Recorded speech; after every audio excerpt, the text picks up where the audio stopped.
They found him, lying on a beach, perfectly still, perfectly dressed. It was December 1st, 1948, in Adelaide, Australia. At first glance, nothing seemed unusual, just a man resting near the shoreline. But something felt wrong. When authorities approached him, they realized he wasn't sleeping. He was dead.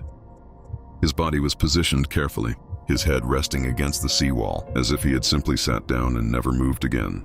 There were no signs of struggle, no blood, no visible injuries, nothing that explained how he died.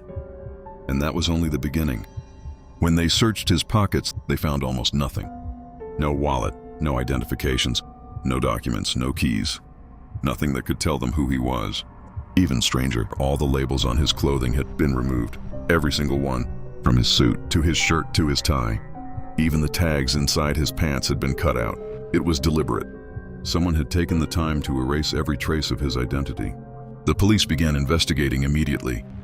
They checked fingerprints, no matches. They searched missing persons records. Nothing. No one reported him missing. No one recognized his face. It was as if he had never existed. Days later, a new discovery changed everything.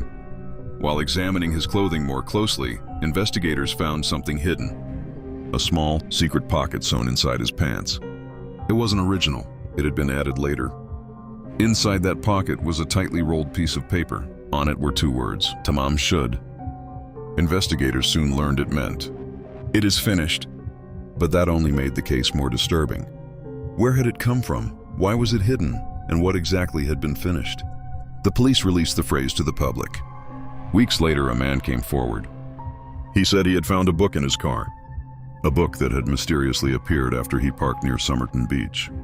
The book was a rare copy of the Rubaiyat of Omar Khayyam, and when investigators examined it, they found something shocking. The final page had been torn out carefully, cleanly, and when they compared it, it matched perfectly the paper found on the man. But that wasn't all.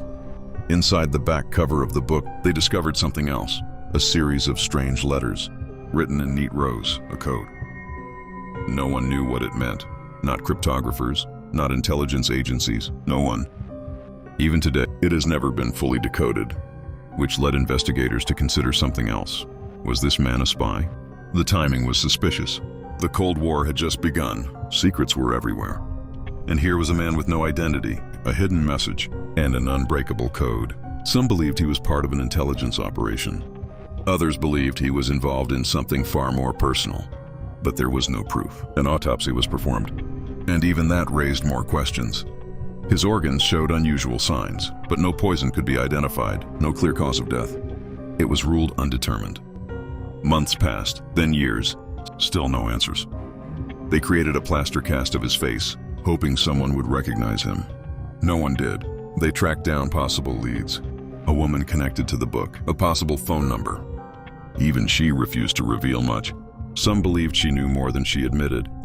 But nothing could be proven. Every lead ended the same way, dead silent, unresolved, and so the mystery remained.